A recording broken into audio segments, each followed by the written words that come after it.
नमस्कार दोस्तों, मधुर कथाएं चैनल पर एक बार फिर से आपका हार्दिक अभिनंदन है।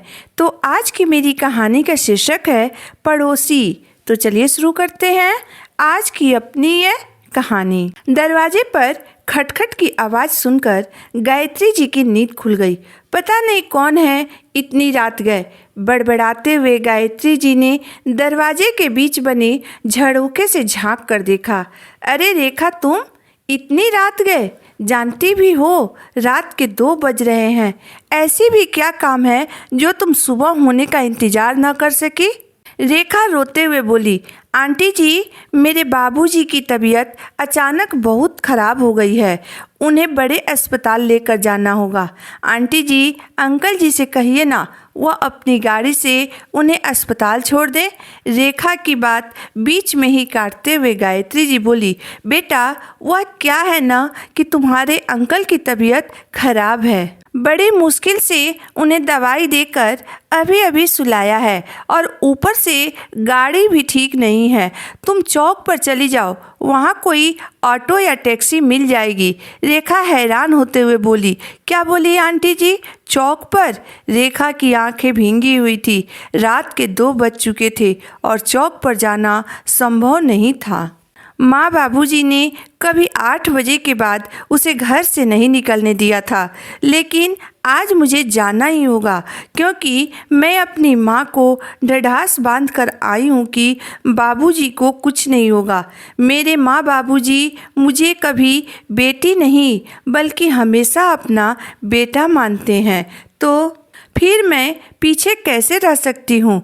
लेकिन मन में अक्सर अकेली लड़कियों के साथ होती घटनाओं की खबरें रेखा की मन की डर को और बढ़ा रही थी। लेकिन वह हिम्मत करते हुए अपनी गली से बाहर सड़क की ओर जाने लगी। तभी पीछे से उसे किसी की आवाज़ सुनाई दी। अरे रुको, कौन हो तुम और इस तरह कहाँ भागी हुई जा रही हो? रेखा ने घबरा कर पीछे की ओर देखा तो कुछ दूर पर महीने भर पहले आए पड़ोसी, जो कि ऑटो रिक्शा चलाते हैं, वह खड़े थे। वह रेखा को देखते ही बोले, अरे तुम तो हमारे पड़ोस में रहने वाले शर्मा जी की बेटी हो ना? इतनी रात गए कहाँ भागी जा रही हो? उन्हें देखकर रेखा का डर थोड़ा कम हुआ और वह बोली, काका, बाबूजी का तबीयत आज बहुत ख़राब है। उन्हें अस्पताल लेकर जाना है और कोई सवारी भी नहीं है, इसलिए चौक पर जा रही हूँ, शायद कोई सवारी मिल जाए।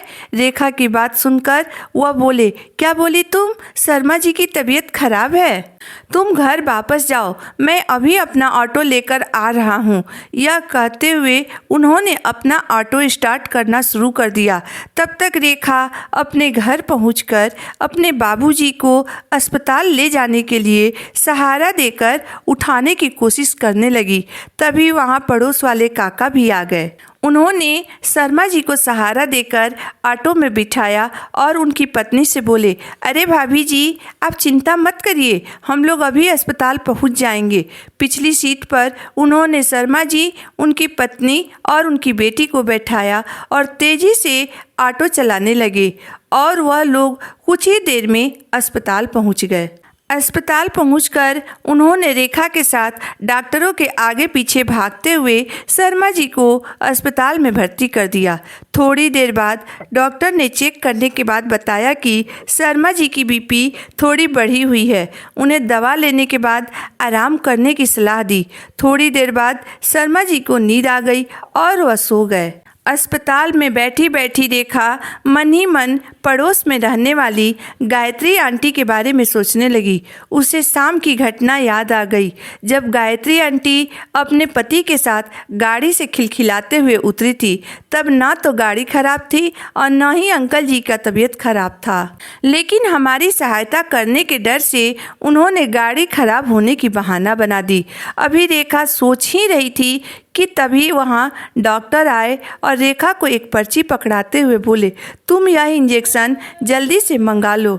लेकिन वहीं पास में खड़े पड़ोस वाले काका ने डॉक्टर के हाथ से वह पर्ची लेते हुए कहा, लाइए डॉक्टर साहब, यह पर्ची आप मुझे दे दीजिए, मैं यह इंजेक्शन अभी लेकर आता हूँ।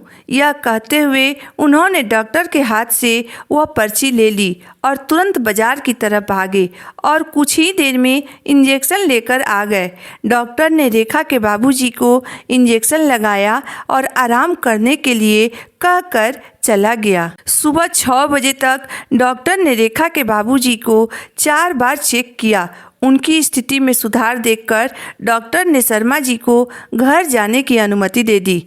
ऑटो वाले काका ने रेखा के माँ बाबूजी और रेखा को बड़ी सावधानी से घर तक छोड़ दिया और जब वह वहाँ से निकलने लगे तो रेखा की माँ उन्हें 500 रुपये देने लगी, लेकिन उन्होंने यह कहते हुए रुपया लेने से मना कर दिया कि भाभी जी, मुसीबत में पड़ोसी ही पड़ोसी के काम में आते हैं। हमारे जीवन यापन के लिए तो मैं दिन भर मेहनत करके उस ऊपर वाले की दया से कमा लेता हूँ, मुझे ज़्यादा का लालच नहीं है। अगर सच कहूँ तो मैं एक पड़ोसी होने का फर्ज अदा कर रहा था भाभी जी। इतना कहते हुए वह अपना ऑटो लेकर वहाँ से चले गए। तो दोस्तों, आज की मेरी कहानी यहीं तक थी।